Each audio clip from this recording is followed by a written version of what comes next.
Hi guys, so yun, welcome back to my channel.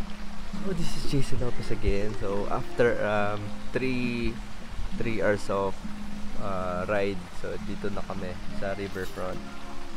So yun, samahan nyo ako, di-discover ko yung place, papakita ko sa inyo yung place, and then later on bigyan ko yung tips kung paano kami nakapunta dito.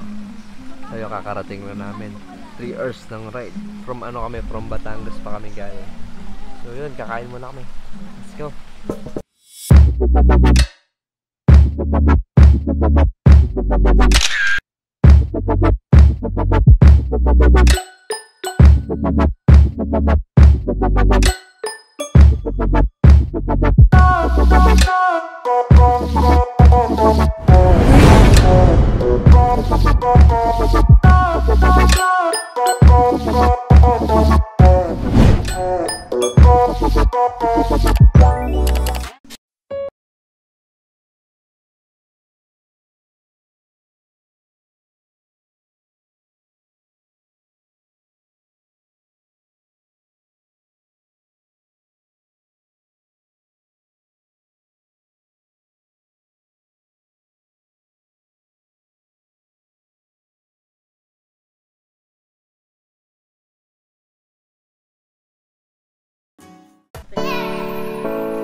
Hi guys, so ito yung mga cabins nila, yung mga kwarto pagka mag-overnight kayo. So yan.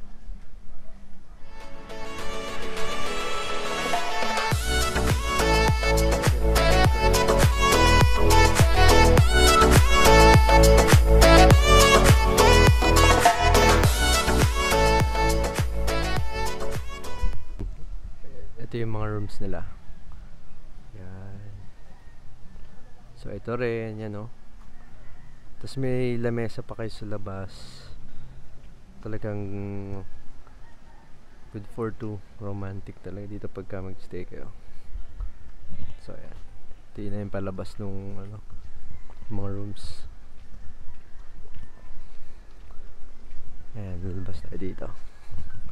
Yan o, parang ganyan yung mga rooms nila. Ang cute.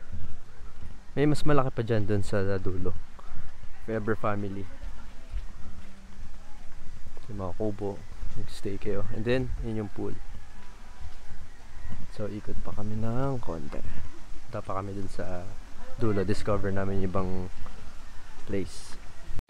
Ang puso ko sa'yo lang talaga, kaya humawak sa aking kamay. Handang ibigay lahat ng naisip mo para sa ating paglalakbay. Ang kamay sa aking ibigay, hindi ka bibitawan saan man mapunta ang biyahe nating dalawa.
akin.